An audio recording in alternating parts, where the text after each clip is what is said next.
All right, Froning is in, Medeiros is out, and somebody's going to get Rhabdo from workout. We're just going to call it Rhabdo Fest.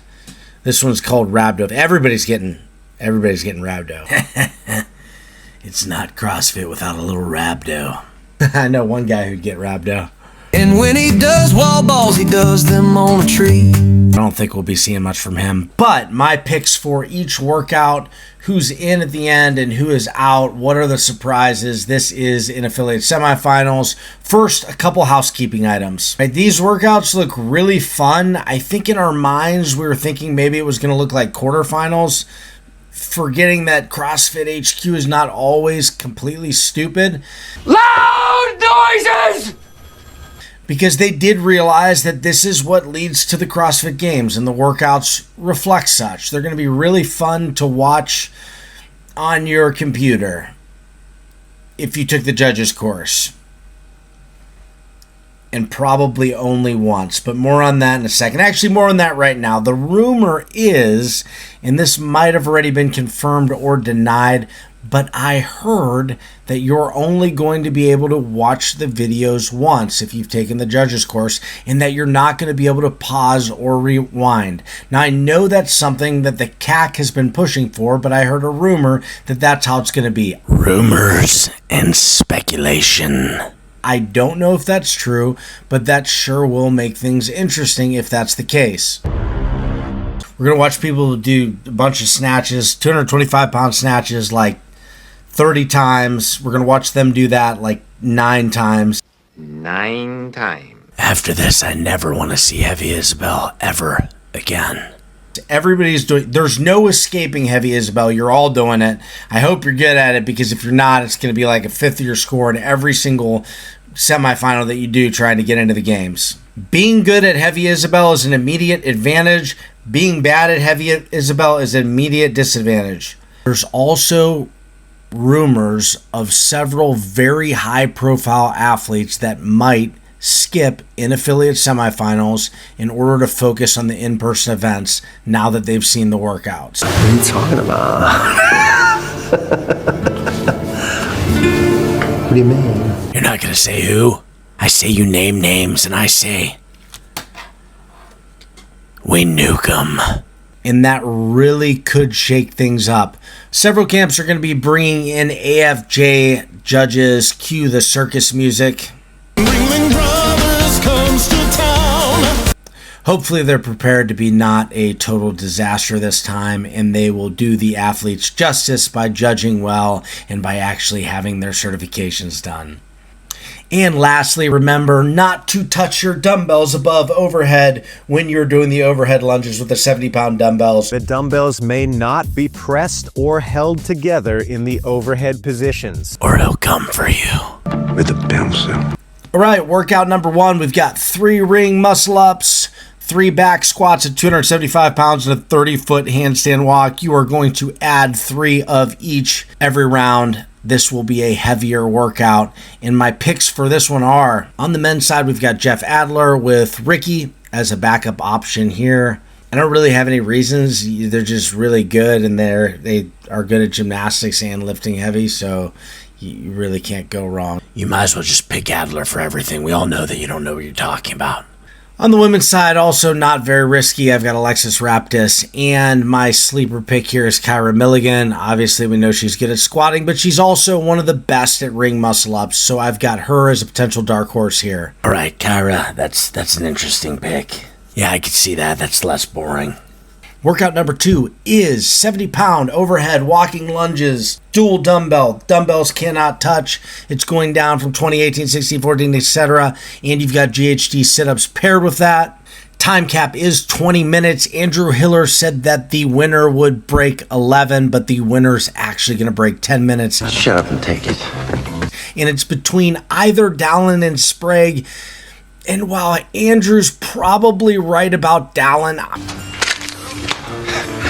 I'm going to go with my boy Sprague. Sprague's going to have a 9:55, and he's going to edge out Dallin by about 4 seconds. On the women's side, we've got Raptis with the abs of steel, as well as Haley Adams, who's really good at the GHD stuff. I'm going to go with Raptis here, but I wouldn't be surprised if we see Haley do really well on this.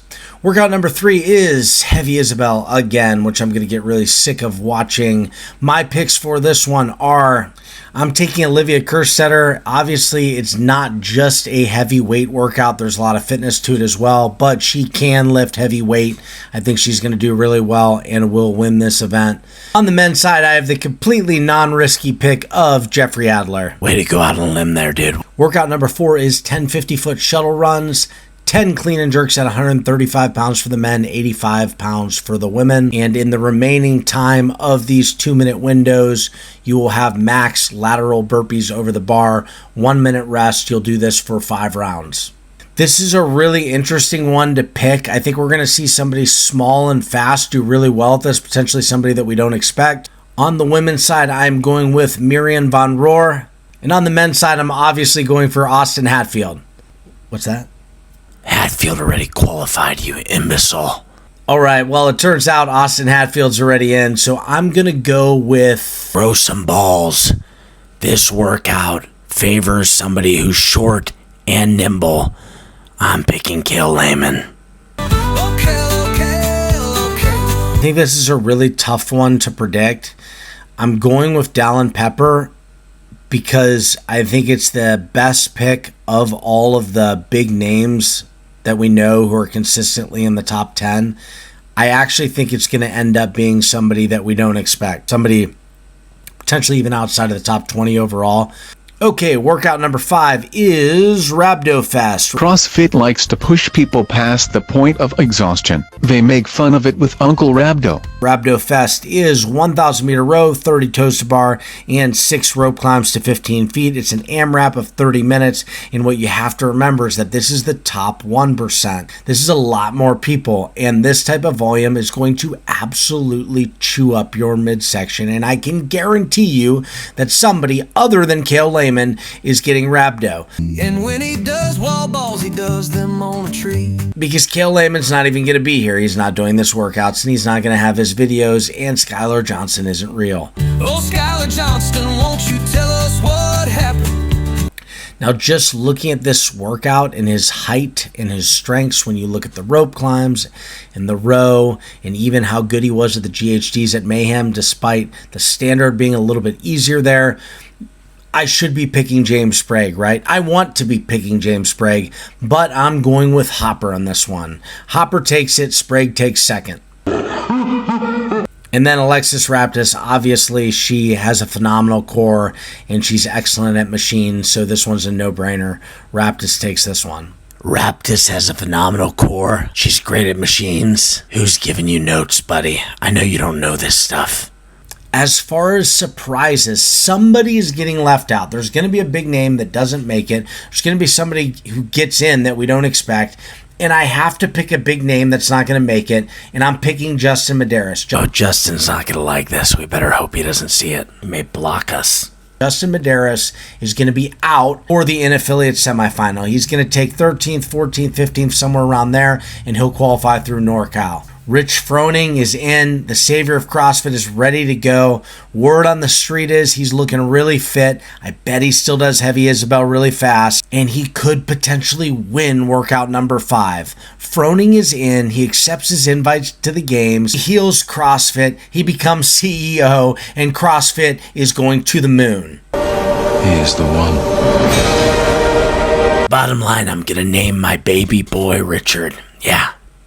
It's a boy, we found out today. We haven't really announced it to anyone else, but my wife doesn't even know that I do this, so. Rich, please, if you save us from these pansies and these black square protesters, and you make the games, and you win the games, and you buy CrossFit, and you become the CEO, I will name my kid Richard Dickens Hooper. All hail the GOAT. You know, I was wondering if Bill Leahy really would make it to the games. Obviously, Andrew Hiller kind of put him on the map. And he definitely has a ton of potential. And I think he could have even made the games last year if he didn't smash his Achilles. But if you didn't notice, there's no jumping. No, Bill, I know. Bill, not the science guy. These workouts line up really good for him. I thought that he was going to have to get in through TFX. I now think that Bill Leahy is going to get in through in-affiliate semifinals. If you haven't seen the video of him dunking that basketball, he is literal proof that white men can jump. On the women's side, I think a big surprise you're going to see is that Haley Adams does not qualify through in-affiliate semifinals. If you look at the big names and who might be in and who might be out, I think we're going to see some new names of people that are in, like Olivia Kerstetter. So where does that leave us overall? It leaves us with 5 really good workouts that we're not going to be able to watch people do live. The only way you're going to be able to watch it is through the CrossFit website. But things are going to get really interesting once this all pans out, when the leaderboard's released, and then, of course, the scores are finalized. At that point, we're going to know who still needs to get in and where they can get in at. Here in the States, we've got TFX coming up, we've got Syndicate coming up, and then we've got NorCal, and of course, there's a last chance qualifier.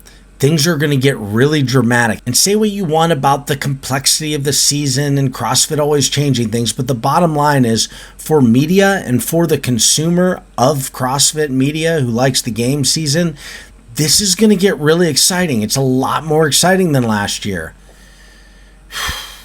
I really don't know how to end these. You just get up and walk out. That'll do, pig.